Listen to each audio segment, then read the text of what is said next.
Right. இந்த முதல் பேப்பர்ல ஒரு பார்ட் 2 கேள்வி இன்னும் ஒரு செக்ஷன்ல வந்து நாங்க பார்க்கறதுக்கு எடுத்திருக்கோம். 7வது கேள்வி ஒன்று இருக்கு பாருங்க. அதனில் வரைஞ்சிருக்கேன் ரெண்டு அமைப்புகள். முதலாவது அமைப்பு ஏ, ஒரு யூக்ளாய் உண்டு. யூக்ளாயில வந்து திரவ மட்டங்கள் PQ வந்து சமனாக காணப்படுது. அதே மாதிரி அமைப்பு பியில, அதே அமைப்பு ஏல ஒரு சைட்ல பி இந்த அமைப்புல ஒரு பலூன் ஒண்ணு, ஊதப்பட்ட பலூன் வழி இருக்கும். ஊதப்பட்ட பலூன் என்ன செஞ்சிருக்காங்கன்னா இணைச்சிருக்காங்க. அப்ப இந்த சந்தர்ப்பத்துல திரவ நிரல்கள வித்தியாசம் மாறிடுச்சு. இதுக்கான காரணங்கள், அதே போல இதுல எடுக்கக்கூடிய எங்களோட முடிவுகள், நாங்க என்ன செயற்பாட்டுல நாங்க பார்த்திருக்கோம் எல்லாம் கொஞ்சம் ஞாபகப்படுது. நீர்நிலையியல் அமுக்கம் 10ஆம் ஆண்டுல 15வது யூனிட் நாங்க படிச்சிருப்போம். நீர்நிலையியல் அமுக்கத்துல நீர் மெலிமானி அப்படின்னு ஒரு பரிசோதனை, நீர் மெலிமானி அப்படி பரிசோதனை. இதுல பாத்தீங்கன்னா திரவ நிரல்கள் அந்த அமைப்புக்கு என்ன காரணம் விஷயத்த கொஞ்சம் படிப்போம். முதலாவது விஷயம் பிள்ளைகள், திரவ அமுக்கம் அதே போல வாயு அமுக்கம் அப்படின்னு ரெண்டு அமுக்கம் சம்பந்தமாக நீங்க படிக்கிறீங்க. ஒரு திரவ அமுக்கம் அப்படிங்கிறது என்னன்னா, ஒரு பாத்திரத்துல ஒரு திரவம் ஒன்று இருந்தால், அந்த திரவ நிரல் காரணமாக, அந்த உயரம் காரணமாக ஒரு புள்ளியில, அதாவது இந்த புள்ளியில ஏதாவது ஒரு இடத்துல அந்த திரவ நிரலால ஏற்படுத்துற அமுக்கத்துக்கு பேர் தான் திரவ அமுக்கம். இது நார்மலா நாங்க படிச்சிருக்கோம். உதாரணமாக இந்த அடிப்பகுதி எடுத்தீங்கன்னா H ஆழத்துல காணப்படுது. இந்த H ஆழத்துல என்ன அமுக்கம் உண்டு கேட்டா P சமன் HρG அப்படிங்கிற ஒரு சமன்பாடு படிச்சிருக்கோம். திரவ அமுக்கம் P சமன் HρG. இந்த Hன்றது என்னன்னா திரவத்திர ஆழம். இந்த ஆழம் எங்க இருந்து பார்ப்போம்னா திரவத்திர மேற்பரப்புல இருந்து அந்த கேட்கிற அந்த புள்ளியில ஆழம். உதாரணமாக இந்த புள்ளி எடுத்துக்கலுங்க, எக்ஸ்ன்ற ஒரு புள்ளி எடுத்தீங்கன்னா இந்த புள்ளிக்கான உயரம் ஆழம் H1 அப்படின்னா, அப்ப நாங்க இந்த எக்ஸ்ன்ற புள்ளியில எவ்வளவு அமுக்கம் உண்டு காண்றதுக்கு நாங்க H1 என்ற உயரத்தை எடுக்கணும். இந்த வையின்ற புள்ளியில அமுக்கத்தை காண்றதுக்கு இந்த கேபிட்டல் H ஒரு உயரத்தை எடுக்கணும். சரிதானே? அப்ப இந்த குறித்த புள்ளியில திரவ மூலக்கூறுகளால ஏற்படுத்துற அமுக்கத்தை நாங்க காண்றதுக்கு இந்த சமன்பாடை நாங்க பயன்படுத்துவோம், HρG. சரிதானே? இந்த Hன்றது ஆழம், ஒரு திரவ மட்டத்திர ஆழம். ரோன்றது என்னன்னு கேட்டா அடர்த்தி, அடர்த்தி. கீழே புவியீர்ப்பு ஆர்முடுகள். சரியா? இவ்வளவு விஷயங்கள் இருக்கு. அப்ப ரோன்றது திரவங்கள அடர்த்தியை பொறுத்து மாறுபடக்கூடிய ஒன்று. அப்ப நாங்க இதுல திரவ முகத்துக்கான சமன்பாடை எங்களுக்கு கொஞ்சம் ஞாபகப்படுத்திட்டு போவோம். அப்படின்னு அழைக்குது. அப்ப வாயு அமுக்கம்ன்றது திரவ அமுக்கம். ஓகே, வாயு அமுக்கம் என்ன? வாயு அமுக்கம், வளிமண்டல அமுக்கம். ஒரு இடத்துல வாயு மூலக்கூறுகள் காணப்படும் பொழுது, ஒரு மூடிய தொகுதியில் எங்கேயாவது ஒரு வாயு மூலக்கூறுகள் இருந்தால், இந்த வாயு மூலக்கூறுகள் எழுந்தமானமாக மோதி என்ன செய்யும், ஒரு அமுக்கத்தை உருவாக்கும். அந்த எழுந்தமானமாக மோதும் பொழுது அந்த அமுக்கத்தை தான் நாங்க சென்றோம் வாயு அமுக்கம். என்ன அமுக்கம்? வாயு அமுக்கம்.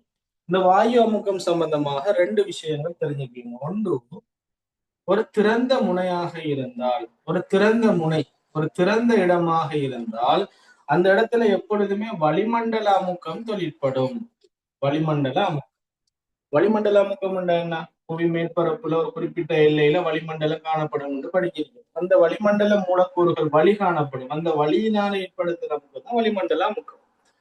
அப்ப இந்த வளிமண்டல அமுக்கத்தை நாங்க அளக்குறது எங்க இருந்துட்டா கடல் மட்டத்துல இருந்து. கடல் மட்டத்துல வளிமண்டல அமுக்கம் எவ்வளவு? 760 மில்லி மீட்டர் இரசம். ரசப்பாரமானியை வச்சு அளந்திருக்க 76 சென்டிமீட்டர் ரசம் அல்லது 1013 மில்லி பார் அல்லது 1 ATM அட்மாஸ்பரிக் பிரஷர் எடுத்திருக்கோம். இப்படி இதெல்லாம் வந்து வளிமண்டல அமுக்கத்துல அளவீடு. இது கடல் மட்டத்துல. அப்ப கடல் மட்டத்துல இருந்து மேல நோக்கி போக போக ஒரு உயரமான இடத்துல போக, கடல் மட்டத்துல இருந்து உயரமான இடத்துக்கு போக வளிமண்டல அமுக்கம் என்ன செய்யும்னா குறையும். இதெல்லாம் தியரி படிச்சிருக்கு. அப்போ மேல போக வளிமண்டல அமுக்கம் குறைவடையும். இதனால இப்போ ஆக குறைய எவரெஸ்ட் சிகரத்துல பாத்தீங்கன்னா 25 சென்டிமீட்டர் இரச நிரலாக காணப்பட்டது. இந்த விஷயங்கள் எல்லாம் பார்த்திருப்பீங்க. அப்ப வளிமண்டல அமுக்கத்துல முதலாவது விஷயங்கள் என்னன்னா, எப்ப திறந்த முனையாக காணப்படுகிறதோ அந்த இடத்துல வளிமண்டல அமுக்கம் காணப்படும். இரண்டாவது, ஒரு மூடிய தொகுதி எடுத்தீங்கன்னா, ஒரு மூடிய தொகுதி அந்த மூடிய தொகுதியில வழி இருந்துச்சுன்னு சொன்னால் எல்லா இடத்திலையும் ஒரே அமுக்கமாக காணப்படும். ஒரே அமுக்கம், அந்த மூடிய தொகுதி முழுவதும் ஒரே அமுக்கம் அந்த வாயுக்களால ஏற்படும். இதுதான் எங்களோட ரெண்டு விஷயங்கள் தெரிஞ்சிருக்கணும். அப்ப இதைத்தான் நாங்க என்ன செய்ய போறோம், இந்த திரவ அமுக்கத்தையும் இந்த வளி அமுக்கத்தையும் ஒப்பிட்டு தான் இந்த பரிசோதனை செஞ்சு கிடக்கு. இந்த பரிசோதனைக்கு பேர் நீர் மெலிமானி பரிசோதனை. படிச்சிருப்பீங்க, நீர் மெலிமானி சோதனை. அப்ப சும்மா ஒரு அறிமுகத்துக்கு உங்களுக்கு இந்த தீர்வு ஞாபகப்படுத்திட்டு போறேன். ரைட். அப்போ இங்க என்ன செஞ்சு கிடக்குன்னா நல்லா பாருங்க. இந்த இடத்துல என்ன செஞ்சு கிடக்குன்னா, இது ஒரு யூக்லாய். ஒரு யூக்லாயில நாங்க ரெண்டு புயம் PQ இரண்டு புயங்கள் காணப்படுது. இந்த ஒரு புயத்துல வந்து பாத்தீங்கன்னா ஒரு புயத்துக்குள்ளார நீர் ஊத்துரும், ஒரு திரவம் கொண்ட ஊத்துரும். அந்த திரவம் என்ன செய்யுதுன்னு கேட்டா அப்படியே வந்து ஃபுல்லா இரண்டு இடங்கள்லையும் வந்து சமமான மட்டத்துல நிரம்பி காணப்படுது. PQ ரெண்டு மட்டங்களும் சமனாக காணப்படுது. சரிதானே? அதே குழாயில வந்து பாத்தீங்கன்னா இந்த ஒரு முனையில பி இருந்த முனையில வந்து ஊதப்பட்ட பலூனை நாங்க அவிழ்த்துட்டு அதுல கட்டி விடுறோம். அப்ப இந்த வளிமூலக்கூறுகள் என்ன செய்யும்டா ஒரு பிரஷர் ஒண்ணு கொடுத்து இந்த பீனிடம் கீழே வந்துட்டு கியூனிடம் மேல வைத்து இந்த நிலையமைப்புல காணப்படுது. இப்ப இதுக்கு என்ன காரணம் என்று பாத்தீங்கன்னா முதலாவது இந்த அமுக்கம் தான் காரணம். இப்ப சொல்லுங்க, இந்த பீலையும் கியூலையும் திரவ மட்டங்கள் ஏன் சமனாக காணப்பட்டது? இந்த பீலையும் கியூலையும் ஏன் திரவ மட்டங்கள் சமனாக காணப்பட்டது அப்படின்னு சொல்லுங்க. ஏன் பீலையும் கியூலையும் திரவ மட்டம் சமனா இருந்தது ஒரு புயத்துல ஊற்றும் பொழுது? சொல்லுங்க, ஏன் திரவ மட்டங்கள் சமனாக காணப்பட்டது அப்படின்னா ரெண்டும் திறந்த முனை. நல்லா பாருங்க, ரெண்டும் திறந்த முனை. ரெண்டும் திறந்த முனைன்றதுனால என்ன தொழிற்படும் என்று படிக்கும். இப்போ வளிமண்டல அமுக்கம் தொழிற்படும் பை அப்படின்னு நான் போடுறேன். வளிமண்டல அமுக்கம் இரண்டு புயங்கள்லையும் ஒரே அமுக்கம் தொழிற்படும் பொழுது இந்த திரவ மட்டங்கள்ல ஒரு மாற்றம் வராது. இங்களையும் ஒரு ஆள் அமர்த்தும் பொழுது இங்களையும் அதே ஆள் அதே அமுக்கத்தோட அமர்த்தும் பொழுது ரெண்டு மட்டமும் சமனத்தானே இருக்கும். அப்ப ஏன் ஆரம்பத்துல PQ திரவ மட்டம் சமனா காணப்பட்டதுன்னு கேட்டா இரண்டு புயங்களிலும் வளிமண்டல அமுக்கம் சமனாக தொழிற்படுகிறது. அது முதலாவது விஷயம். சரிதானே? அப்ப அதுல கேள்வியை பாருங்க. முதலாவது, அமைப்பு ஏயில் திரவ மட்டங்கள் PQ சமனாக இருப்பதற்கான காரணம். அப்ப ஏன் PQ சமனாக காணப்படுது என்று கேட்டா ரெண்டு புயங்களிலும் ஒரே சமனான வளிமண்டல அமுக்கம் தொழிற்படுகிறது. சரிதானே? ரைட், அதை பார்த்துக்கிட்டீங்க. இரண்டாவது விஷயத்துக்கு வருவோம். அமைப்பு ஏக்கு வலியுறுத்தப்பட்ட பலூன் ஒன்றை பொருத்தியதும் அமைப்பு B உருவானது. இத்திரவ மட்ட மாற்றத்துக்கான காரணம். அமைப்பு ஏல ஒரு இடத்துல பலூன் ஊதப்பட்ட அமைப்பு பொறுத்திருக்காங்க. அப்ப இந்த மாதிரியான ஒரு அமைப்பு வந்துருக்கு. இப்ப கேட்ட கேள்வி என்னன்னா, திரவ மட்ட மாற்றம். நீ பாருங்க, திரவ மட்டத்தை என்ன நடந்துருக்கு. திரவ மட்டம் பாருங்க, P இங்க இருந்தது கொஞ்சம் சடனா கீழே இறங்கி இருக்காரு. அதே போல Q உயர்ந்திருக்காரு. எவ்வளவு இறங்கிருக்காருன்னு பாத்தீங்கன்னா இதை நேரா எடுத்து பாருங்க. இந்த T அமைப்பு காட்டிருக்கா. அப்போ Tக்கும் Qவுக்கும் இடையில எவ்வளவு வித்தியாசம்? சும்மா நான் போறேன் H உயரம். அப்ப இந்த H உயரம் அளவுக்கு வித்தியாசம் வந்துருச்சு. ஏன் இந்த பலூனை நாங்க இங்கெல்லாம் கட்டுறது. அப்ப உண்மையா இங்க என்ன நடந்திருக்குன்னு பாத்தீங்கன்னா இந்த பலூன்ல உள்ள வளிமூலக்கூறுகள் என்ன செய்யுதுன்னா கீழ் நோக்கி ஒரு உதைப்பை கொடுத்திருக்கு. அமுக்கத்தை கொடுக்குது திரவ நிரல் மீது. அந்த அமுக்கம் வந்து என்ன கூடன்றதுனால வளிமண்டல அமுக்கத்தை விடவும் கூடதா இருந்திருக்கு. அப்ப என்ன செய்யுதுன்னு கேட்டா இந்த இடத்துல ஒரு அமுக்கத்தை கொடுத்து கீழிறங்கிருக்கு P என்ற முனை. அப்ப அதே அளவு உயரத்துக்கு Q என்ற முனை மேல் உயர்ந்துருச்சு. அதே போல இங்க Q இடம் திறந்த முனை. ஆகவே என்ன இருக்கும்னா வளிமண்டல அமுக்கம் இருந்துச்சு. அப்ப இங்க A அமைப்பு பாருங்க, Qலையும் வளிமண்டல அமுக்கம், Pலையும் வளிமண்டல அமுக்கம், ரெண்டும் ஒரே அமுக்கம் பண்றதுனால சமனா இருந்தது. அப்ப ஏன் கீழே பணிச்சிருக்குன்னு கேட்டா இந்த வளிமண்டல அமுக்கத்தையும் விட இந்த பலூனுக்குள்ள கொடுத்த வாயுவால் அமுக்கம் கூட. அதனால இந்த பகுதி கீழே அமிழ்ந்துருச்சு. அப்ப P மட்டம் கீழ் இறங்கி Q மட்டம் மேல் உயர்ந்துருச்சு. எவ்வளவு வித்தியாசத்துக்கு உயர்ந்திருக்குன்னு பார்த்தா நாங்க சும்மா எடுக்கிறோம். இந்த மட்டத்தை பாருங்க. P மட்டத்தை நேரம் நிட்டீங்கன்னா Tன்னு ஒரு புள்ளி தான் தெரியும் கேள்வியில. அப்ப Tல இருந்து Qக்கு எவ்வளவு உயரம் என்று பார்த்தா அதுதான் உயர்ந்த அளவு. இந்த உயர்ந்த அளவு எப்படி கண்டுபிடிக்கிறன்றது எங்களுக்கு தெரியும்.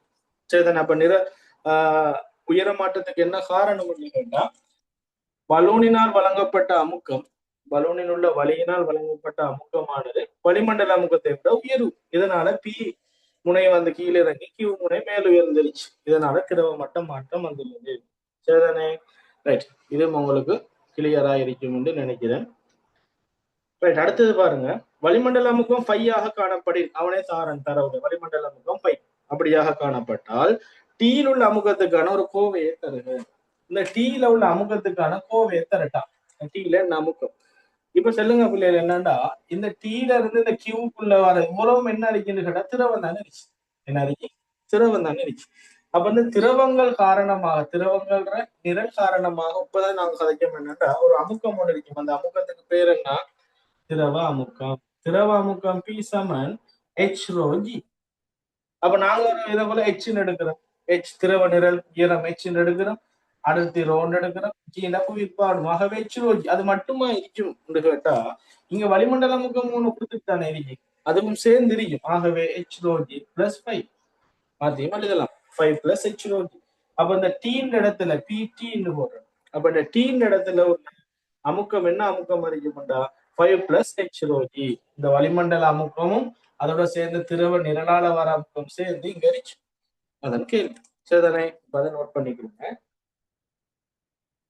அடுத்தது என்ன கேட்கிறான்டா தினசரி பணிகளுக்காக வளிமண்டல அமுக்கம் பயன்பட சந்தர்ப்பங்கள். ரைட். தினசரி பணிகளுக்காக வளிமண்டல அமுக்கம் நாங்க எங்கெங்கெல்லாம் பயன்படுத்துறோம் எங்களோட தியரியிலே படிக்கிறோம். நார்மலா விமானிகள் பயன்படுத்துறாங்க வளிமண்டல அமுக்கத்தை. அதே மாதிரி தினசரி பணிகளுக்காக நாங்க கொடுக்கப்படும்.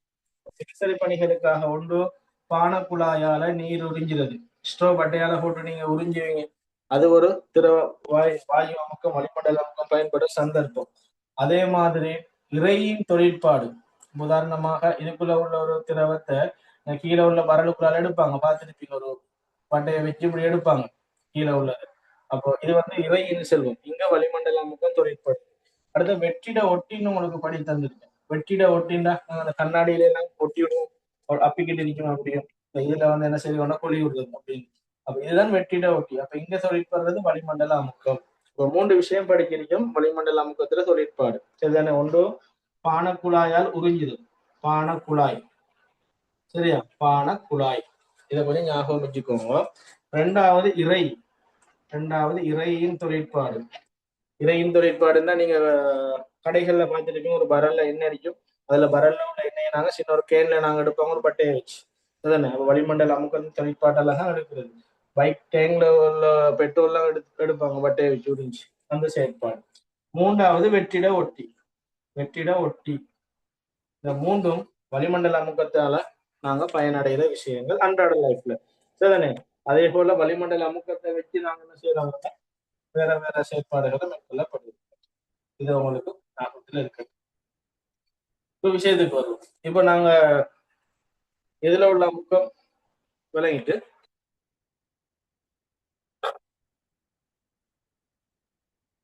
சரிதானே? அப்ப கீழே உள்ள அமுக்கம் என்னன்னு தெரியும்.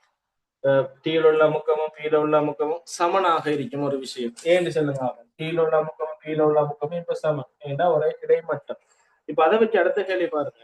அமைப்பு பியில் பிடி உயரமட்ட வித்தியாசம் 10 சென்டிமீட்டர். இந்த இதுக்கு கியூவுக்கும் டிக்கும் இடையிலான மாத்திக்கலுங்க. அதுல சரியா? கியூவுக்கும் டிக்கும் இடையிலான உயரமட்ட வித்தியாசம் எவ்வளோனா 10 சென்டிமீட்டர் அப்படின்னு தரேன். அப்படியாக இருந்தால் இந்த பலூனில் உள்ள அமுக்கம் இங்க பலூன்ல உள்ள அமுக்கம் பிரஷர் எவ்வளவுன்னு கேட்கிறான். இதான் கேள்வி. அப்ப பலூன் எவ்வளவு வழிய வைக்கிறது அமுக்கத்தை கொடுக்குதுன்னு கேட்டு கிடக்கு. திரவத்துல அடர்த்தி சந்து கிடக்கு. ரோ சந்திரிக்கான் 800 கிலோகிராம் மீட்டர் மைனஸ் 3. சரிதானே? அதே போல புவியல் பார்மோன்கள் ஜி சமன் 10 ms மைனஸ் 2. இது தந்து கிடக்கு. அப்போ இதெல்லாம் தந்துட்டு கேட்கிறான். இந்த உயரமும் தந்துட்டான். தந்து போட்டு கேட்கிறான். இந்த பலூனுக்குள்ள ஒரு அமுக்கம். ரைட். இது என்ன தியரி நாங்க படிக்கிறோம்? இந்த வளிமண்டல அமுக்கம் இங்குள்ள வளிமண்டல அமுக்கமும் சரியா? இப்ப வளிமண்டல அமுக்கம் கணக்குல தரலன்றதுனால நாங்க அதை கணக்குல எடுக்க தேவையில்லை. இந்த திரவ நிரலால வார அமுக்கம் இந்த டீல இருக்கும். இந்த டீல உள்ள அமுகம் டீல இருக்கும். ஏன்னா ஒரே கிடைமட்டம். அடுத்த ஒன்று ரெண்டாவது விஷயம் ஒன்று சொல்லி தந்த உங்களுக்கு என்னன்னா ஒரு மூடிய தொகுதியில என்ன நடக்கும்? ஒரு மூடிய தொகுதி. இப்ப இந்த அமைப்பு இப்படி தண்ணிச்சு பாருங்க. இது ஒரு பலூன் இப்படி இருச்சு. இப்படி தண்ணி இருச்சு. அப்ப இது ஃபுல்லா மூடிய தொகுதியா இல்லையா? இது போல மூடிய தொகுதி. இந்த மூடிய தொகுதியில இந்த பலூனால வர அமுக்கம்ன்றது இந்த மட்டம் வரைக்கும் தொழிற்படும். இந்த இதுல இருந்தது பி. இந்த பீல உள்ள அமுக்கமும் பலூன்ல உள்ள அமுக்கமும் சமன். பீல உள்ள அமுக்கமும் பலூன்ல உள்ள அமுக்கமும் சமன் அறி.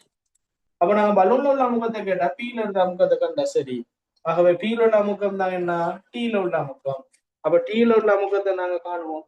அதுதான் டீல உள்ள அமுக்கம். அதுதான் பலூன்ல உள்ள அமுக்கம். பாருங்க. டீல உள்ள அமுக்கம் பிடி சமன் இந்த பீல உள்ள அமுக்கம். டீல உள்ள அமுக்கமும் பீல் உள்ள அமுக்கம் சமன். என்ன காரணம்ன்றா ஒரே கிடைமட்டம். இது தெரியணும். இந்த பீல உள்ள அமுக்கம், இந்த பீல உள்ள அமுக்கம் தான் பி பலூன் போடுறேன். பலூன்ல உள்ள அமுக்கம் என்ன காரணம்? ஒரு மூடிய தொகுதி. ஒரு மூடிய தொகுதி. மூடிய தொகுதி ஃபுல்லா வாயுக்கள் எழுந்தமானமாக அசங்கிட்டு இருக்கும். அமுக்கம் எல்லாம் ஒரே லெவல்ல இருக்கும்.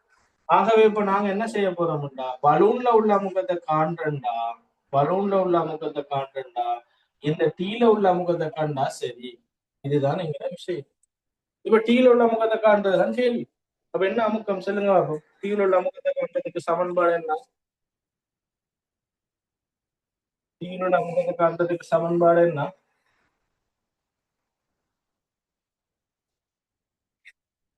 டி பலூன் சமன் டீல உள்ள அமுக்கம் என்னன்னா HOV. இதோட 5 வரும். வளிமண்டல அமுக்கம் வரும். ஆனா கணக்குல 5 பத்தி ஒரு தரவு ஒண்ணு தரல. பயிர பெருமானம் தந்திருந்தா அதை சேர்க்கணும். பயிர பெருமானம் தரல. அப்ப நாங்க திரவ நிலையில எடுப்போம். எவ்வளவு உண்டா 10 சென்டிமீட்டர். அப்ப 100ஆல பிரிக்க போறீங்க மீட்டரா மாத்துறதுக்கு. அடர்த்தி தந்து கிடக்கு 800 கிலோகிராம் மீட்டர் -3. தர புவியற்பாறு மூடுகள் 10 ms -2. பிரிக்கிங்கடா 2 சைபர். இதுவும் இது வட்டிப்பட்டா கூட 800 பஸ்கால். 800 பஸ்கால். ஆகவே பலூன்ல உள்ள அமுக்கம் கண்டாச்சு 800 பஸ்கால். இதுல எதுவும் டவுட் இருந்தா கேளுங்க. ஒரு ஃபுல்லா ஒரு எஸ்ஐ கேள்வி உண்டு பார்ட். நியர் வெளிமானி பரிசோதனை. போன வருஷம் ஒரு ஸ்ட்ரக்சர்ல ஒரு டைப் ஒன்று கேள்வி வந்து உங்களுக்கு இதே மாதிரி சுருக்கம் ஒரு எம்சிக்குள்ள இந்த முறை வந்தாலும் செய்யக்கூடியதாக இருக்கணும். அப்ப இங்க திரவ மட்டத்தில் ஏற்படுகிற வித்தியாசம் தான் இங்க மேலதிகமாக கொடுக்கப்பட்ட அமுக்கமாக இருக்கும் என்று தெரியணும். அதனாலதான் இந்த 10 சென்டிமீட்டரால வந்த அமுக்கத்தை தான் நாங்க கண்டறியும் 800 பஸ்கால். சொல்றது இப்போ வளிமண்டல அமுக்கம் தருவானாக இருந்தால், வளிமண்டல அமுக்கம் தருவானாக இருந்தால் உண்மையா எவ்வளவு அமுக்கம் பலூனுக்குள்ள இருக்கா இதோட அந்த வளிமண்டல அமுக்கத்தை சேர்க்கணும். வளிமண்டலம் முதல் பெருமானம் தரல தந்தா அதுவும் சேர்த்து. இப்ப அந்த ஏ அமைப்புல பாருங்க, இங்கேயும் வளிமண்டல அமுக்கம், இங்கேயும் வளிமண்டல அமுக்கம். இப்ப பீல பாத்தீங்கன்னா இங்க கியூவோட இங்க மேலதிகமாக ஒரு 800 பஸ்கால் வழங்கப்பட்டிருச்சு. அந்த 800 பஸ்காலாலதான் கீழே இறங்கிருச்சு. அந்த 800 பஸ்கால் யார் கொடுத்து? 800 பஸ்கால் யார் கொடுத்து? பலூன் கொடுத்து. ரைட். இது கிளியரான்னு சொல்லுங்க. கிளியரண்டா மெசேஜ் போடுங்க அல்லது சொல்லுங்க. அடுத்த கேள்வி ஒன்று பார்ப்போம். நான் வீடியோ போடுங்க திரும்ப பார்ப்பேன்.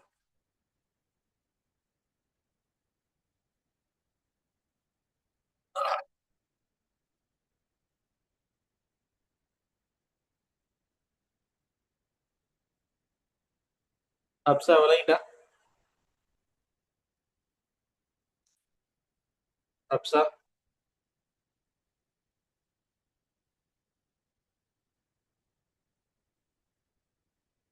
சரி. அப்ப அடுத்த கேள்வியை கொஞ்சம் பார்ப்போமா? நோட் பண்ணிக்கலுங்க. அடுத்ததுல பி பார்ட் பாருங்க.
ரைட். இந்த கேள்வியை பாருங்க. இந்த கேள்வியை தான் நாங்க அடுத்து பார்க்க போறோம். பேப்பர் இல்லாதாக இந்த கேள்வியை கொஞ்சம் நோட் பண்ணிக்கலாம். ரைட். பாருங்க கேள்வியை. 3 மின்குமிழ்கள் B1, B2, B3 ஒரு 12 வோல்ட் மின்பாலங்களுடன் இணைக்கப்பட்டுள்ளதை படம் காட்டுகிறது. ஒரு 12 வோல்ட் அர்த்த வித்தியாசத்துக்கூடாக 3 மின்குமிழ்கள் இணைக்கப்பட்டுள்ள விதம் காட்டப்பட்டுள்ளது. ரைட். இப்ப விஷயத்துக்கு வாங்க. இதோட சம்பந்தமான விஷயங்களை நாங்க கொஞ்சம் கதை. ரைட். இப்ப இந்த 12 வோல்ட்ன்றது என்ன கேட்டீங்கன்னா, இந்த சுற்றுக்கு வழங்கக்கூடிய மேக்சிமமான ஒரு வோல்டேஜ் உண்டு. இந்த பேட்டரி வந்து ஒரு வோல்டேஜ் ஒன்று கொடுக்குது 12 வோல்டேஜ். அந்த 12 வோல்ட் அழுத்த வித்தியாசத்துக்கு கூடாக ஒரு கரண்ட் ஒன்று இதுல இருந்து போகும். அதுதான் ஐ என்று போறோம். இதால போற கரண்ட் நாங்க சொல்லுவோம் மொத்த கரண்ட். இந்த பெட்டியில வோல்டேஜ் மொத்த அழுத்தம், இதுல போறது மொத்த கரண்டா போகும். இந்த போற கரண்ட் பாத்தீங்கன்னா எப்படி போகும்னா ஐ அப்படியோ வந்து இந்த B1 என்ற மின்குமிழின் ஊடாகவும் அதே மொத்த மின்னோட்டமும் பாஞ்சு போய் இந்த வையின் இடத்துல ரெண்டா பிரியும். அதை பிரியும் பொழுது பாத்தீங்கன்னா மேல I2 கீழே I1 என்று சொல்றோம், அல்லது I1 I2 போடுறோம். I1 I2 அப்படின்னு ரெண்டு மின்னோட்டமா பிரியுது. அப்ப I1ன்றது எங்க போகுது, B2 வந்து அப்படியோ Z சந்திக்குது. I2 என்ன செய்யுது, அப்படியே வந்து Z சந்திச்சு திரும்ப இதால போகல மொத்த மின்னோட்டம் I இந்த அமைப்புல சுத்தி வரும். இதுதான் மின்னோட்டம் பிரிகிற அமைப்பு. இதுதானே இதை நாங்க ஓட்ட பிரிகை அப்படின்ற ஒரு விஷயத்துல சொல்லி தந்திருக்கோம். அப்ப அந்த பெட்டியில போற மொத்த மின்னோட்டம் ஐன்றது என்ன செய்யுதுன்னா ஃபுல்லா பிரியுது. இந்த மொத்த மின்னோட்டமும் எந்த பல்பு கூடாக போகுதுன்னா B1. இது பிரிகிறது B2 B3. அப்ப இங்க பிரகாசம் என்று நாங்க ஒரு கேள்வி கொண்டு வரும் பொழுது பிரகாசம் என்று சொல்றது என்னன்னா மின்னோட்டத்துக்கு சமன் அறிக்கப்போ நேர விகித மின்னோட்டம் கூட கூட பிரகாசம் கூட போகுது இல்லைங்களா. அப்ப இந்த B1 B2 B3ல எந்த பல்பு கூட கரண்ட் போகுதுன்னு பாத்தீங்கன்னா இந்த B1 மொத்த மின்னோட்டமும் போகுது. ஆகவே இவர் தான் மிக பிரகாசமாக இருப்பார். ஒரு இங்க என்ன செய்யுதுன்னா பிரியுது. பிரியக்குள்ள எப்படி பிரியுதுன்னு கேட்டுங்க, I1 I2 பிரியுது. இதுக்குள்ளேயும் நீங்க இப்ப சொல்லலாம் போற மொத்த மின்னோட்டத்துல பிரியும் பொழுது I1 கூடவா I2 கூடவான்னு சொல்லலாம். சொல்லுங்க அப்ப எது கூட, I1 I2 எது கூட இருக்கும்? அது எப்படி கண்டுபிடிக்க போறோம், தடையை வச்சு கண்டுபிடிக்க போறோம். இங்க பல்புக்கு 6 ஓம், இந்த பல்புக்கு 3 ஓம். அப்ப இங்க தடை குறையும், இங்க தடை கூடும். அப்ப எதுக்குள்ள கூட கரண்ட் போகும்னு பாத்தீங்கன்னா தடைக்கும் கரண்டுக்கும் தொடர்பு நேர்மாறு தொடர்பு. தடை கூட கூட கரண்ட் குறைவாக போகும். அப்ப இங்க பாத்தீங்கன்னா 3 ஓம் விட 6 ஓம் தடை கூட, ஆகவே I1 குறைய கரண்ட் போகும். ஒரு முடிவு ஒண்ணு எடுக்கலாம். சாதாரண ஒரு MCQ கேள்வி கிடைக்கக்கூடிய முடிவு. அப்ப இந்த I1 வந்து என்ன செய்ய போகுது, குறைவாகவும் I2 கூடுதலாகவும் போகும் முடிவு எடுக்கலாம். எவ்வளவு போகும் காண்றேன் எங்களுக்கு என்ன தெரிஞ்சிருக்கணும், அழுத்தம் தெரிஞ்சிருக்கணும். எங்களுக்கு அழுத்தம் தெரிஞ்சிருக்கணும். ரைட், அந்த விஷயத்துக்குள்ள வருவோம். அப்ப இதுக்குள்ள என்ன செய்யவில்லை பாருங்க, I1 என்ற மின்னோட்டம் போது I2 என்ற மின்னோட்டம் போது எப்படியும் கண்டுபிடிக்க போறோம். இது ஓட்ட பிரிகை. ரெண்டாவது அழுத்த பிரிகைன்னு ஒண்ணு படிக்கிறோம். அழுத்தம் எப்படி பிரிய போகுதுன்னு பாத்தீங்கன்னா இது 12 வோல்ட்டும் என்ன செய்யும்னா இந்த எக்ஸ்ல இருந்து இந்த தொங்கல் வரைக்கும் இந்த 12 வோல்ட் தான் பிரிய போகுது. சுற்று ஃபுல்லா வழங்கக்கூடிய அழுத்த வித்தியாசம் 12 வோல்ட். இப்ப அது எப்படி பிரியும், தொடராக தடைகள் இருந்தால், இப்படி தொடராக தடைகள் இருந்தால் அழுத்தம் பிரியும். அப்ப ரெண்டு புள்ளிகளுக்கு இடையில தானே நாங்க அழுத்தத்தை எடுக்க போறோம். அப்ப ரெண்டு புள்ளிகளுக்கு இடையில அழுத்தம் எடுக்கும் பொழுதோ அப்ப இந்த அழுத்தம் என்ன செய்யும், ரெண்டு பிரிய போகுது. எப்படின்னு பாருங்க, இந்த B1க்கு குறுக்காக இதுக்குள்ள ஒரு வோல்ட் மாறி இணைக்க போறீங்க. அப்ப இது குறுக்காக என்ன செய்யும், ஒரு அழுத்தம் இருக்கும் B1. இந்த வைக்கும் செட்டுக்கும் இடையில ஒரு அழுத்தம் இருக்கும் V2. அதை நான் எப்படி குறிக்கிறேன். இப்ப பாத்தீங்கன்னா என்ன நடக்குது, நீங்க அழுத்தம் ரெண்டு பிரிய போகுது. எப்பவுமே நாங்க அழுத்தம் வோல்ட்டோட வளர்க்கறதுக்கு வோல்ட் மானி நாங்க எப்படி இணைக்கணும்னா சமாந்தரமா இணைக்கணும். ரெண்டு புள்ளிகளுக்கு இடையில் அழுத்தத்தை. ஆகவே இங்க சமாந்தரமாக இருக்கின்றதுனால தடைகள் பாருங்க, இங்க ரெண்டு சமாந்தரமா இருக்கு. அப்ப ரெண்டு புள்ளிக்கு இடையில ஒரு வோல்ட்டுமான இணைஞ்ச காட்டும். ஆகவே இந்த சமாந்தரமாக தடைகள் எத்தனை தான் இணைச்சாலும் அங்க வோல்ட்டுமானியில எந்த மாற்றமும் ஏற்படாது. ஆகவே V2ன்றது காட்டுற பெருமானம் 3 ஓமுக்கும் அதுதான், 6 ஓமுக்கும் அதுதான். ஆனா இங்க 6 ஓம் இங்க பாத்தீங்கன்னு சொன்னா B1 இந்த பல்புக்குள்ள பாத்தீங்கன்னு சொன்னா வித்தியாசமாக ஆயிடுச்சு. ஏன்னா ரெண்டும் வேலை. ஆகவே இந்த அழுத்தம் எப்படி பிரியுதுன்னு பாருங்க, மொத்த அழுத்தம் 12 வோல்ட்டும் இங்க கொஞ்சமும் B1க்குள்ள கொஞ்சமும் இங்கல B2 B3க்குள்ள கொஞ்சமும் பிரிய போகுது. அப்ப இப்படிதான் இந்த அழுத்தம் பிரிய போகுது. அப்ப இந்த ஐடியா இருந்தா மட்டும் உங்களுக்கு கேள்வி செஞ்சிருவீங்க. இதுல ஒரு பிரச்சனை கேள்விக்குள்ள நாங்க போகல. அப்ப சுற்ற பத்தி அவங்களுக்கு ஒரு சின்ன விளக்கம் மட்டும் தந்திருக்கீங்க. அப்ப 12 வோல்ட்ன்றது என்னது, 12 வோல்ட்ன்றது என்னது, இந்த பெட்டியால வழங்கப்படக்கூடிய மொத்த அழுத்தம். இந்த ஐன்றது இதனூடாக போற மொத்த கரண்ட். அதனூடாக இந்த B1ன்றது என்னன்னு கேட்டீங்கன்னா இந்த பல்ப் தடை. இங்க 6 ஓம் 3 ஓம் அப்படின்னு தந்து விஷயத்துக்கு வாங்க. எக்ஸுக்கும் Z-க்கும் இடையிலான மின்குமிழ்களின் சமவெளித்தடை யாது? எக்ஸுக்கும் Z-க்கும் இடையிலான இந்த மொத்த சமவெளித்தடை, அதாவது மொத்த தடை என்னன்னு கேட்கிறாங்க. இந்த தடையில அமைப்பு நான் சுருக்கமா வரையிறேன். இப்படி தனது அமைப்பு இருச்சு. சமவெளித்தடை படிச்சிருக்கோம். இப்படி தனது அமைப்பு இருச்சு. மிச்சம் எல்லாம் இதில் பேட்டரியோட கனெக்ட் பண்ணி கிடைக்கும். அப்ப இதுல வந்து பாத்தீங்கன்னா 6 ஓம், இதுல 6 ஓம், இதுல 3 ஓம், இவ்வளவுதான் சமவெளி தடை. இதுக்கு சமவெளி தடையை கேட்கிறான். சமவெளி தடைன்றது என்ன? இந்த 3 தடையையும் சேர்த்து செல்ற ஒரு தடைக்கு தான் சமவெளி தடை. அப்போ மொத்த தடைன்னு நாங்க சொல்லலாம். உங்க பாருங்க, மொத்த அழுத்தம் 12 வோல்ட், மொத்த மின்னோட்டம் காண்றா, ஐய காண்றா, மொத்த தடை தெரியணும். எங்களோட சமன்பாடு என்ன சொல்லுது? ஓமின் விதி சமன்பாடு V சமன் IR அப்படின்னு சொல்லுது. அப்படின்னா என்ன அர்த்தம்? Vன்றது அழுத்த வேறுபாடு தெரிஞ்சால், மின்னோட்டம் தெரிஞ்சால் R என்ன காணலாம், அது தெரிஞ்சா இதை காணலாம். இதுதான் தொடர்பு. ரைட். அப்போ இதுக்கு சமவெளி தடை எப்படி காண்ற? இது ரெண்டும் சமாந்தரமாக இருக்கு. இது ரெண்டுக்கும் சேர்த்து ஒரு சமவெளி தடை கண்டீங்கன்னா 1 வரும். அதையும் இந்த 6 ஓம் தொடராக இருக்கும். தொடராக இருந்தா கூட்டணும். சமாந்தரமாக இருந்தால் எப்படி செய்யறது ஒரு சமன்பாடு உங்களுக்கு தெரியும். என்ன சமன்பாடு அது? சமாந்தரமாக இருந்தா சமவெளி தடை கண்ட சமன்பாடு என்ன சமன்பாடு? ஒன்னுங்கில் R சமன் ஒன்றிங்கில் R1 சக ஒன்றிங்கில் R2. இது சமாந்தரமாக தடைகள் இருந்தால் சமவெளி தடை காண்றது. அப்ப இப்படி கண்டீங்க என்றால் என்ன விட வரும் சொல்லுங்க? ஒன்றிங்கில் R, ஒன்றிங்கில் 3 அப்படி போட்டு என்ன விட வரும்? ஒன்றிங்கில் R சமன் ஒன்றிங்கில் 3 சக ஒன்றிங்கில் 6. கோமாசி 6 கண்டீங்க என்றால் 2 + 1. அப்போ ஒன்றிங்கில் R சமன் 3 × 6. இது சுருக்குங்க 1, இது சுருக்குங்க 2. ஆகவே R சமன் 2 ஓம் விட வரும். சரியா? அப்ப சமவெளி தடை 2 ஓம். இந்த 2 ஓம் இந்த 6 ஓம் தொடர் அறிக்கையும் இருக்கும். கூட்டுனீங்கன்னா மொத்தம் சமவெளி தடை 8 ஓம். ஆகவே சமவெளி தடை முதலாவது கண்டாத்தான் எங்களுக்கு மொத்த மின்னோட்டத்தை கண்டுபிடிக்கணும். இப்ப சமவெளி தடை எவ்வளவு? 8 ஓம். எல்லாத்தையும் சேர்த்து சமவெளி தடை மொத்தம் R வந்து 8 ஓம். மொத்த அழுத்தம் வந்து 12 வோல்ட். ரைட். அடுத்த கேள்வி, எக்ஸுக்கும் வைக்கும் இடையிலான மின்னழுத்த வித்தியாசத்தை அளக்க வோல்ட்மானியை எவ்வாறு இணைப்பீர்? எக்ஸுக்கும் வைக்கும் இடையில மின்னழுத்த வித்தியாசத்தை அளக்கிறது வோல்ட்மானி எப்படி இணைக்கணும்? எப்படி சமாந்தரமா இணைக்கணும்? அதை இணைச்சு காட்டின சமாந்தரமாக. சரியா? எக்ஸுக்கும் வைக்கும் இடையில இணைக்கணும். தொடராக இணைக்க முடியும். அடுத்தது, மின்குமிழ் V1 குறுக்கான அழுத்த வித்தியாசம் என்ன? இது குறுக்காக எவ்வளவு அழுத்த வித்தியாசம்னு கேட்கிற அந்த வோல்ட்மானி வாசி. அப்ப என்ன தெரியணும் பிள்ளைகள் சொல்லுங்க? இது குறுக்க அழுத்த வித்தியாசம் தெரியணும் என்றால் V சமன் IR. இதுக்கு குறுக்காக அழுத்த வித்தியாசம் V தெரியணும் என்றால் இதுக்கு குறுக்காக போற கரண்ட் I தெரியணும், இதுல தடை R தெரியணும். இந்த ரெண்டும் தெரிஞ்சா இந்த V கண்டுபிடிக்கலாம். அப்ப நம்மளுக்கு இதுக்குள்ள போற கரண்ட் I தெரியுமான்னு கேட்டா இன்னும் கண்டுபிடிக்கல. இந்த கரண்டை கண்டுபிடிக்கிறதான் நான் அழுத்தத்தை காணல. அப்ப நாங்க ஒண்ணு செய்யணும் என்னன்னா, இந்த சுற்றுல இருந்து போற மொத்த கரண்ட் மின்னோட்டம் ஐய கண்டுபிடிக்கணும். அப்ப என்ன சமன்பாடு போடுவோம்?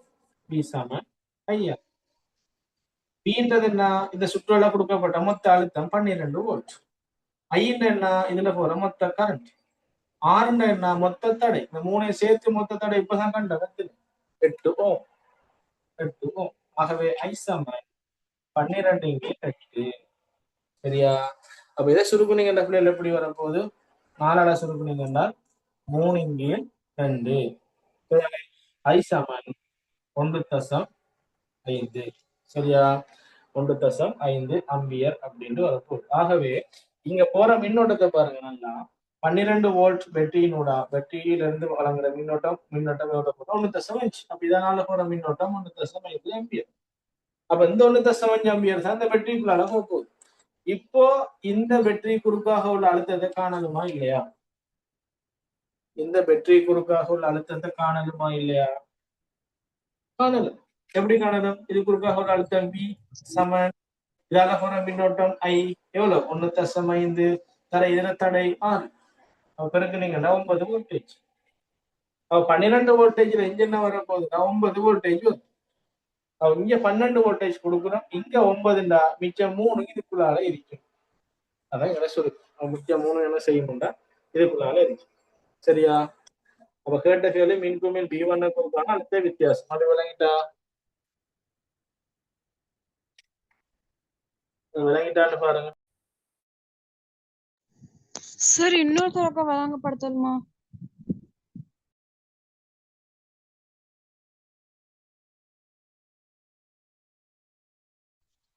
என்ன ஹப்சா? அது கிளியரா இன்னொரு தடவை வழங்கப்படுத்துங்களேன். ரைட். அப்ப இதை கொஞ்சம் நீங்க அப்புறம் நான் வீடியோ அனுப்பிடுறேன், விளக்கப்படுத்தின வீடியோ. சரியா? அது திரும்ப கொஞ்சம் பாருங்க. சரி. வீடியோ பாத்தீங்கன்னா கிளியரா விளங்குது. ரைட். அவங்களோட கவரேஜ் பிரச்சனை இருந்தாலும் வீடியோல கிளியர் ஆயிடும். நான் அனுப்பிடுறேன். அப்ப இதுல 9 வோல்ட். இப்ப கேட்ட கேள்வி B1 வித்தியாசம் 9 வோல்ட். B2 பழுதடைந்தால் ஒளிரும் மின் குமிழ்கள் அவை. B2 பழுதடைந்தால் அவங்க B2 அடிபட்டு போய் இது அடிபட்டு போனா இங்கல போற கரண்ட் போவாது. இப்ப இங்கல போற கரண்ட் போகலன்னா இப்ப எங்க கரண்ட் போகும்? இதுக்குள்ள வர கரண்ட் இப்படி போகும். அப்போ எந்த மின் குமிழ் ஒளிரும் என்று கேட்டா B1 B3 ஒளிரும். இது வரையும் தானே. இது அடிபட்டு போனா இங்க கீழே உள்ளது கரண்ட் போகும். இப்ப என்ன செய்யும்டா கரண்ட் மொத்த கரண்ட் இதுக்குள்ள போகும். அப்போ B1க்குள்ள போற கரண்ட் தான் B3க்குள்ள போகும். B1 எவ்வளவு பாரா வேலை செய்யுதோ அதுக்கேற்ற மாதிரி இதுல வேலை செய்யலாம். சரியா? ரைட். இவ்வளவுதான் விஷயங்கள் மின்குமிழ்கள். ஓகேயா? ரைட். கொஞ்சம் பாருங்க, அடுத்து பார்ப்போம்.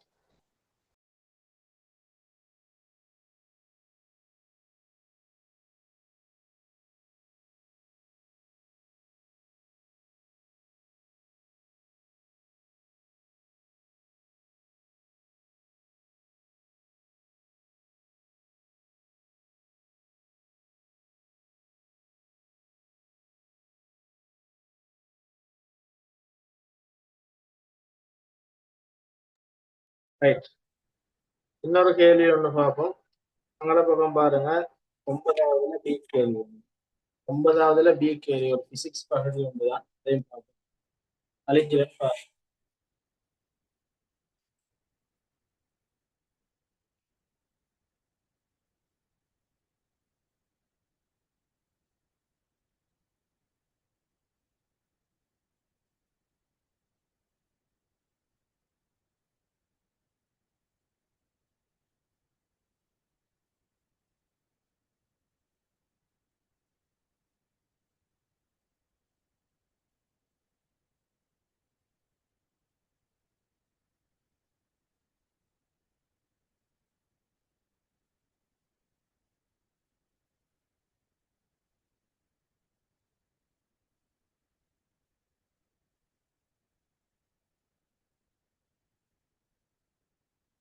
ரைட். இது எதுல வந்துருச்சுன்னு சொல்லுங்க. இந்த அழகுல வருது.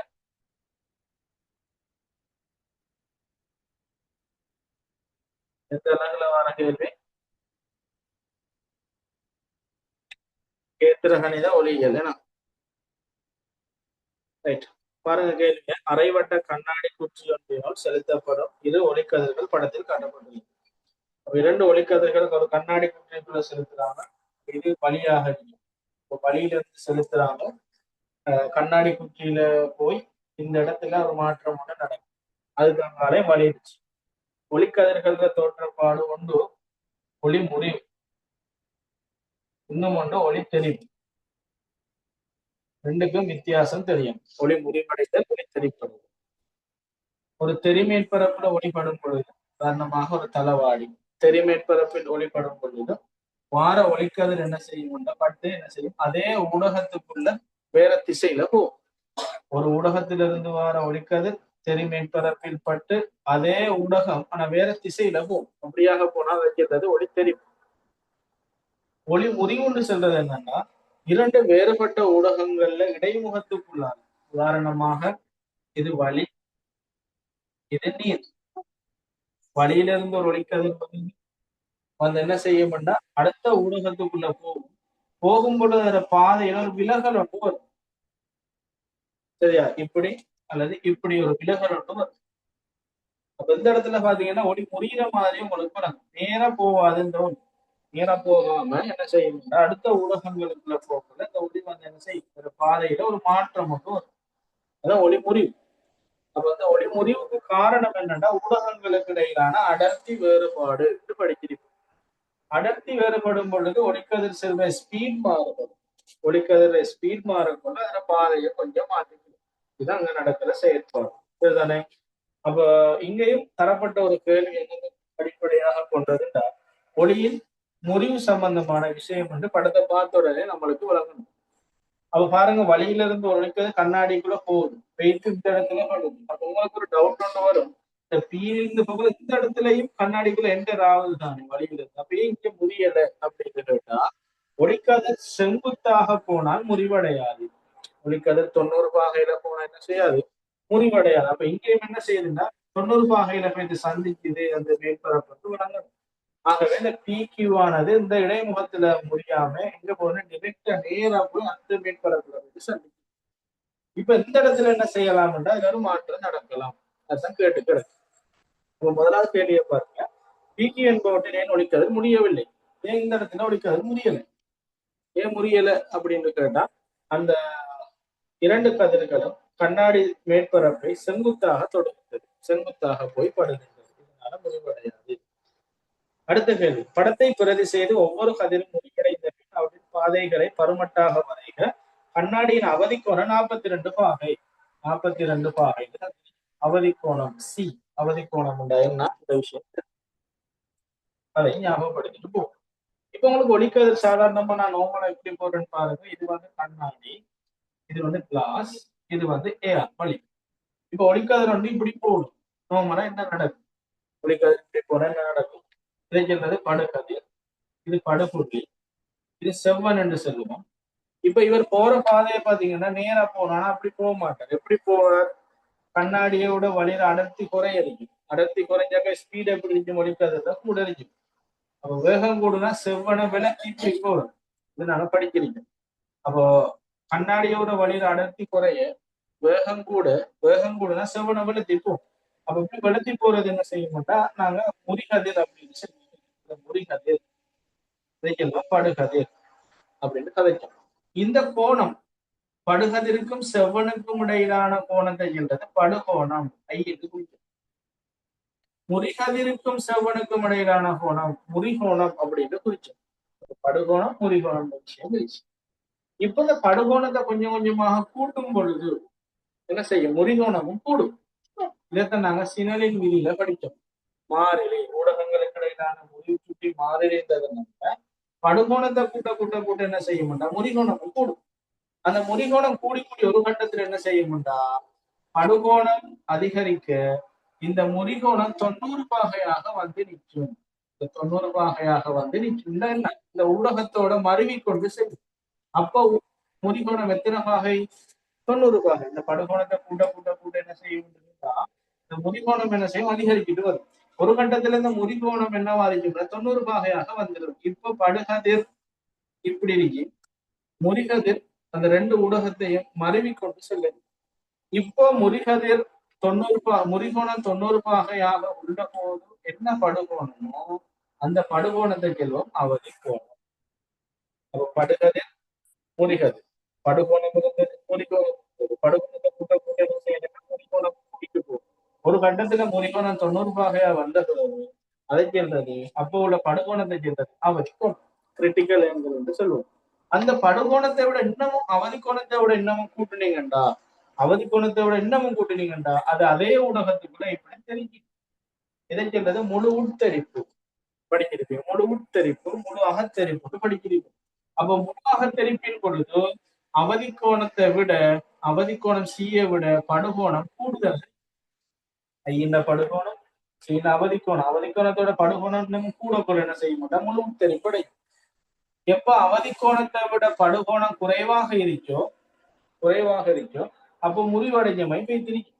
அவதி கோணத்துக்கு சமனா வந்தால் 90 பாகையாக இருக்கும் ஒரு கோணம். இந்த விஷயம் படிக்கிறேன்.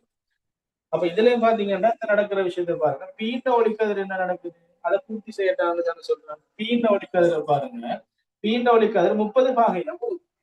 அவதி கோணம் என்னன்னு 42 பாகைன்னு தர. அப்ப 42 பாகைன்றது 30 பாகையோட, சாரி 42 பாகையானது 30 பாகையோட கூட. இப்ப எங்களோட அவதி கோணத்தை விட இது குறையத்தான் நினைச்சு 30 பாகை அவதி கோணத்தை விட குறையத்தான். அப்ப என்ன செய்யும், முறிவடை. அப்ப இவர் எப்படி முறிவடையும், கண்ணாடியில இருந்து வலிக்கு போகும், அடர்த்தி குறைஞ்ச ஊடகம், வேகம் கூடுதலா போகும், அப்ப செவ்வனை வளர்த்திக்கும், இப்படி வளர்த்திக்கும். இப்படிக்கு இருந்தா இதுதான் அந்த பீல பாதைய காட்டுறது. போற பாதை இப்படி போகணும், ஆனா இதை தாண்டி விளக்கி போகணும். இது பி பாதை சென்ற அமைப்பு. பி ஒளிக்கதிரானது இப்படி முடிவடைஞ்சு போகும் 30 பாகையில படுறதால. அதே கியூலிக்கு அதுல பாத்தீங்கன்னா 70 பாகையில படுது பாருங்க, படுகோணம் 70 பாகை. இது அவதி கோணத்தோட கூடவா இல்லையா? அவதி கோணம் 42 பாகை. 42 பாகையில பட்டீங்கன்னா இப்படி என்ன செய்யும்? மருவி கொண்டு செல்லும். 42ஓட கூடன்றதுனால அது செவ்வனை தாண்டி முழு உட்தரிப்புக்கு உள்ளாகும். அப்ப இதுதான் என்ன, கியூன் ஒளிக்கதிரோட பாதை. அப்ப இதுல உங்களுக்கு அவதி கோணம் என்ற அந்த விஷயம் தெரிஞ்சிருந்தா இந்த கேள்விக்கான அந்த கதிர்களை பூரணப்படுத்தலாம். அப்போ பி ஒளிக்கதிர் வந்து முடிவடைஞ்சு போகுது, கியூ ஒளிக்கதிர் முழு உட்தரிப்பு அடையும். இதுதான் இதுல நடக்கிற விஷயம். அப்ப அவதி கோண பெருமான தெரிஞ்சிருக்கணும். ஒரு வைரத்தை எடுத்தீங்கன்றால் 24 பாகை, ஒரு நீர் எடுத்தீங்கன்னு சொன்னால் 49 பாகை, கண்ணாடி எடுத்தீங்கன்னா 42 பாகை. இதுதான் அவதி கோண பெருமானம். இது தருவானவங்களுக்கா இது நீங்க பாடம் பார்க்க தேவையில்லை. அப்ப இந்த அவதி கோணம் தெரிஞ்சீங்கன்றால் அவதி கோணத்தோட கூடுனா முழு உட்தரிப்பு நடக்கும், அவதி கோணத்தோட குறைஞ்சா படுகோணம் முறிவடையும். இதுதான் இதுல உள்ள விஷயம். அப்ப இந்த கண்ணாடி இந்த கேள்வி பார்த்துருப்பீங்க, இந்த கேள்வியில இந்த இருக்கிற விஷயம் இது விளையிட்டா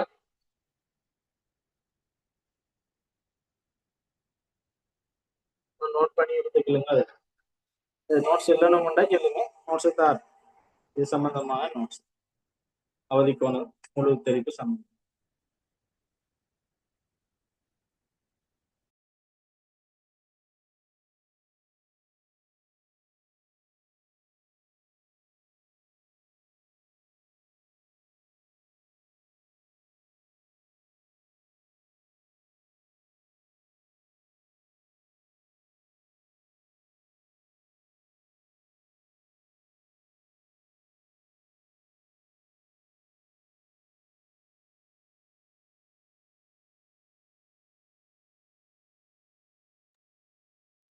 இது டவுட் இல்லையா அப்சா, அஸ்னா?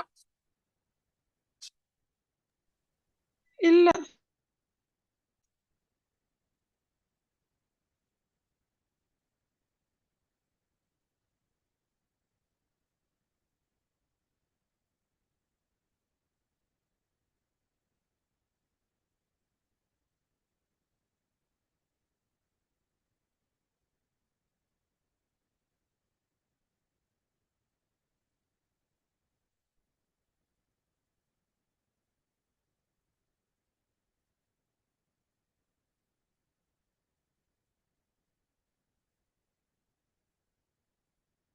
அந்த கடைசி ஒரு கேள்வி பார்த்துட்டு நம்ம முடிச்சுக்கிறோம்.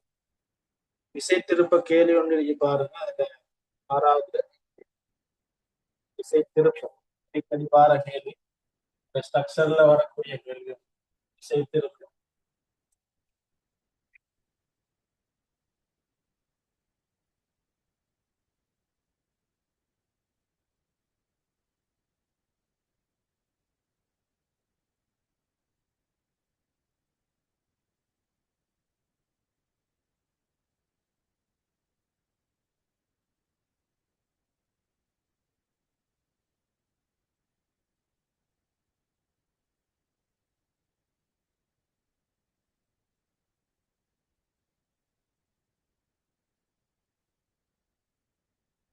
சரியான ஒரு கேள்வி ஒன்று இருக்கு, விசை திருப்பம்.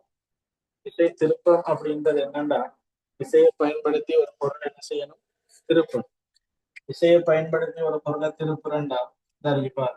இருக்கிறது சுழற்சி புள்ளி, சுழலி. இப்ப நாங்க இங்க விசையை கொடுக்கும் பொழுது எஃப் என்ற விசையை கொடுக்கிறாங்க. இந்த சுழற்சி புள்ளிக்கும் எஃப்க்கும் இடையிலான தூரம் கொண்டிருக்கு டி. அந்த தூரத்தினால என்ன செய்யணும், சுழற்சி ஏற்படும், திருப்பம் ஏற்படும். அது ஒரு வலஞ்சுழியாகவோ அல்லது இடஞ்சுழியாகவோ காணப்படும். ஒரு வலஞ்சுழியாக திருப்பும். அப்ப இந்த விசையை பயன்படுத்தி ஒரு பொருளை திருப்புறதுக்கு பேர் தான் விசை திருப்பம். அது சமன்பாடு படிச்சிருப்பீங்க. வழங்கப்பட்ட விசை தர சுழற்சி அச்சிற்கான தூரம் டி. சரிதானே, நியூட்டன் மீட்டர் அலகு. அதுதான் விசை திருப்பம். அப்ப விசை திருப்பங்கள்ல வலஞ்சுழி திருப்பம் அதே போல இடஞ்சுழி திருப்பம் எல்லாம் ரெண்டு சமனா இருந்தால் ஓய்வுல இருக்கும். எந்த கேள்வியை பாருங்க, விசை திருப்ப தங்கியுள்ள காரணிகள் ஓகே, விசை அடுத்தது தூரம். விசை திருப்பம் தொழிற்படும் சந்தர்ப்பங்கள் கேட்டுக்கிறது போல் சமநிலை உள்ளது என செட்டின் பெருமானம் தெரிஞ்சு பாருங்க. இப்போ போல் சமநிலையில இருந்தால் செட்டின் பெருமானம் எவ்வளவு ஒன்று கேட்டுக்கிறது. இப்ப இது என்ன செய்யும், இது சுழற்சி புள்ளி, சுழற்சி புள்ளி சரிதானே. இப்போ 200 நியூட்டன் விசை காரணமாக இந்த இடத்துல எங்களை சுழலும் சொல்லுங்க. எங்களை பக்கம் திரும்பும் வலஞ்சுழியா இடஞ்சுழியா? சுழற்சி புள்ளியில் இருந்தான தூரம் விசைக்கு 8 மீட்டர். இவர் என்ன செய்வார்? இங்கால திரும்பும் இடஞ்சுழி. அப்ப சுழற்சி அச்சு பக்கமாக திரும்புவாரு. எங்களை குறைந்த 90 பாகையில திரும்பி சுத்தி இங்கால திரும்புறேன்னா 270 பாகை. அப்ப 90 பாகையாக இருக்கிற எங்களை பக்கம் திருப்பம் ஏற்படும். ஆகவே இந்த 200 நியூட்டன் விசை காரணமாக இடப்பக்கமாக திரும்பும். செட்டின்ற இடத்தை தொழிற்படுற ஒரு விஷயம் உண்டு. செட்டின்ற இடத்துல என்ன நடக்குன்னா பொருளுடைய நிறை தொழிற்படுது. அதுதான் தந்திரிக்க ஒரு விஷயம் தொழிற்படுது. அப்ப அந்த விசை காரணமாக எங்களை திரும்பலாம்டா சுழற்சி ஆட்சி தானே சுழற்சி புள்ளி. இங்கல பாத்தீங்கன்னா இங்கல 90 இங்கல பக்கம் திரும்புற வசதி கூட. ஆகவே இது வளைஞ்சுழியாக திரும்பும். அப்போ 200 நியூட்டன் விசை கொடுக்கும் பொழுது வளைஞ்சுழியா திரும்பும். செட்டின்ற இடத்த வளைஞ்சுழியா திரும்பும். இது சமநிலையில இருக்கின்ற என்ன அர்த்தம்னா வளைஞ்சுழி திருப்பம் இடைஞ்சுழி திருப்பமும் சமனறிக்கிற அர்த்தம். வளைஞ்சுழியாக இவர் திருப்புற அளவும் இடைஞ்சுழியாக இவர் திருப்புற அளவு சமனறிக்கிறதுனாலதான் இந்த கோல் அப்படியோ கிடையாக வெயிச்சு.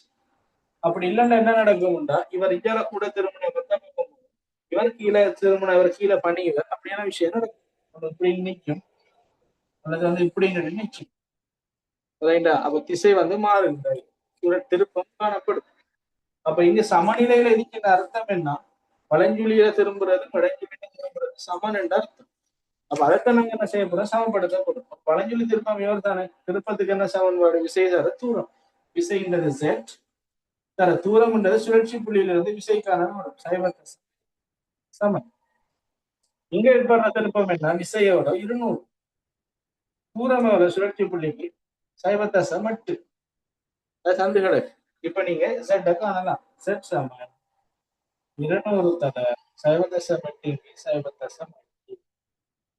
இதை நீங்க சொல்லுங்க. எட்டிங்க போடலாம். மேல கீழே பார்த்தாலும் இப்ப இதை சொல்லுங்க 5 இதுல 40 40 நியூட்டன் 320 நியூட்டன்.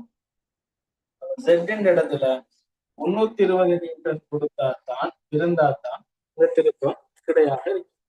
இங்க கூடுதலாக இருந்தாலும் நம்ம திருப்பம் இங்கே கூடிடும். இவர் குறைஞ்சிருவார். அப்ப ரெண்டு பக்கமும் மாதிரி திருப்பத்தை பரட்சி பண்றது அந்த விஷயம். இதே மாதிரி ஒரு கேள்வி நாங்க பாஸ்வேர்ட்ல பார்த்துருக்கோம். பாருங்க, அதே மாதிரி ஒரு கேள்வி. ஒரு கோல் நடுவுல கட்டி தொங்க விட்டு கிடக்கு. நடுவுல ஒரு குறிப்பிட்ட புள்ளியில கட்டி தொங்க விட்டு கிடக்கு. இதுல 20 நியூட்டன் நிறைய தொங்க விட்டு கிடக்கு. இது 0.6 மீட்டர், 0.4 மீட்டர். இது கோல் கிடையாக சமநிலையில் இருக்கிறது. இந்த டபிள்யூ பெருமானம் யார்? சாதாரணமா எம்சிக்குள்ள வர கேள்வி. அப்ப இது கிடையாக இருக்குன்னு பாத்தீங்கன்னு என்ன அர்த்தம்? இவரால இந்த 20 நியூட்டன் வளைஞ்சுடைய திரும்பும். அதான் அதுல டபிள்யூ இடைஞ்சுடைய திரும்பும். ஏன்னு சொன்னா சுழற்சி புள்ளி இருந்தது. சுழற்சி புள்ளியை நோக்கி திரும்பும். இந்தியாலதான் சுழற்சி புள்ளி 90 பாகையில இருக்கிறத லேசா வச்சு கண்டுபிடிக்கும். அப்ப இது 90 பாகையில இந்தியால திரும்பும். அப்ப 20 நியூட்டன் வளைஞ்சுடியாகவும் டபிள்யூன்றதால இடைஞ்சொலியாகவும் திரும்பும். ரெண்டிட திருப்பம் சமன்ன்றதுனாலதான் கிடையாக வெயிச்சு. அப்ப ரெண்டிட திருப்பம் சமன் என்ன செய்யணும்? 20 நியூட்டனால வர திருப்பம் என்ன? 20 தர 0.6. 20 நியூட்டன். இது 0.6 தூக்கம். டபிள்யூல வர திருப்பம் டபிள்யூ தர 0.4. இப்ப ரெண்டு திருப்பத்தை சமப்படுத்தினீங்கன்னா அதுல டபிள்யூ எப்படி காணப்படும்? டபிள்யூ சமன் 20 தர 0.6 0.4. அப்ப 0.6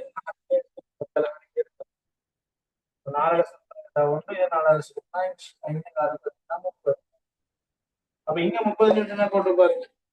கிடைச்சா முடியாது. தராசு நம்ம இப்படித்தான் இருக்கிற தராசுகள் இருக்கிறோம். விசை திருப்பம் என்ன? விசை திருப்பம் தான் காரணிகள். விசை திருப்பம் நாங்க கேள்வி செய்யணும். இதுதான் தரப்பட்டுருச்சு. இதுல எதுவும் டவுட் இருந்தா கேளுங்க.